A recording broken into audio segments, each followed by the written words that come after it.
Now, as we're talking about your trading style, this was something we briefly spoke about off air, and I'm probably going to butcher his name, but I think it's Jimmy Balladimas, something like that. I think that's right. I've never even actually heard his name pronounced. Well, now you have.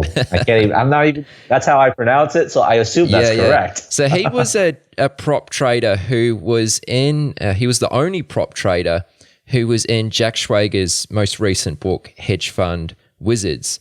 I know you read this book, and that chapter in particular, that trader in particular, had almost like a lasting impact on you.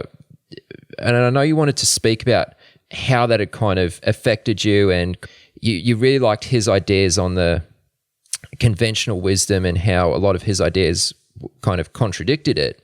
We'd love to hear, why you kind of resonated with what he spoke about.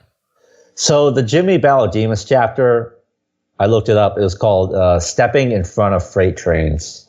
It's a great title. It's a good title. You can read so many books and so many like trading memes off like highly followed accounts. And one of those memes is going to be, or one of those sayings is going to be something like, never catch a falling knife, or, never fight the trend, or the trend is always your friend. And I'm sure that helps a lot of people, but man, there are people just making money off these unconventional ways that defy all the conventional wisdom. And I've seen it in real time. I've seen it in the chat rooms, in the prop firms, that it gets to the point where I've kind of developed this trading nihilism in the sense that it almost feels like the process doesn't matter.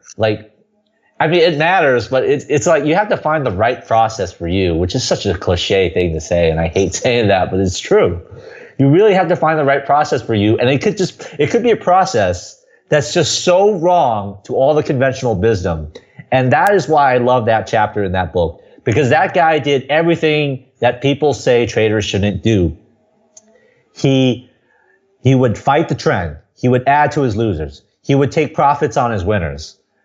He would give himself a lot of leeway on trades. And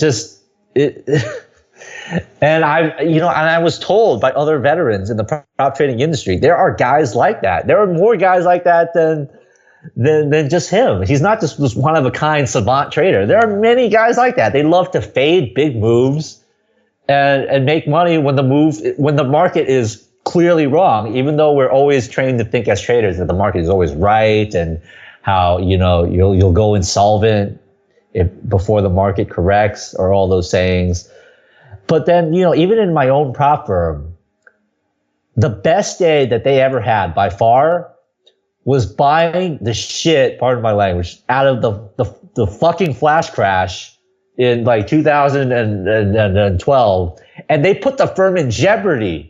They put the entire firm in jeopardy, and their attitude was it was somebody else's money. But they were like, fuck it, the market's wrong. We're just going to do it, and we're going to make a bunch of money. And that ended up being their best day. Now, it's like, what can you say to that from just from a judgment on their risk management? Is that right? Is that wrong? Did they get lucky? Was that skill? I mean, I don't know. I don't know. There's no right answer.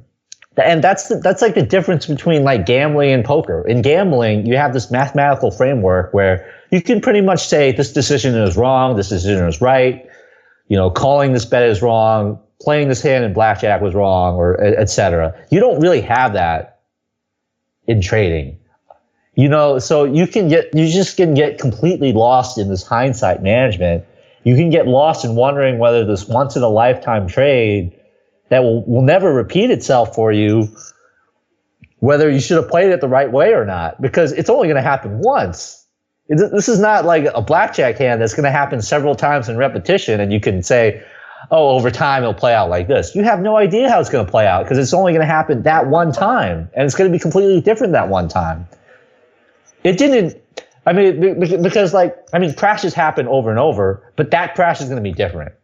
The 1987 crash, Black Monday, that took much longer to correct. But now we're in an electronic market where things melt up quickly and make back their gains on low volume. And so the flash crash was nothing like 1987. It corrected the same, like within 2 or 3 days, which is just insane to me.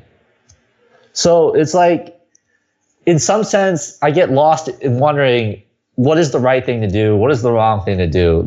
It's trading nihilism, because so many people have done it the quote unquote wrong way that, you know, I feel like you got to throw the book out sometimes. Yeah, I love that. I like that sort of breaking out of the mold. I like how you described it as trading nihilism too. I think that's a really cool way to put it. I don't know if it's affected my trading. Like it's given me some good moments where like sometimes like I would trade a certain way, and I would write down in my journal, you have to do this. You have to do this. You have to trail in when it breaks VWAP. You have to take profits when it moves a certain standard deviation from its like opening range or whatever. And then there are times when I'm like, fuck this. I'm not going to do that. I'm going to hold everything because I think it's going to work. And it's all gut instinct. You know, and then there are times where I do that and it blows up in my face and I'm like, fuck it. I should have just stuck with what I usually do 80% of the time. And it's like, how can you write down in your journal whether you did the right thing or the wrong thing? People are always saying, if you did the right thing, it doesn't matter whether you won or lost money. And that's true, but how can you tell? You know, because it's not gambling. It's not poker where you have a clear framework to evaluate everything.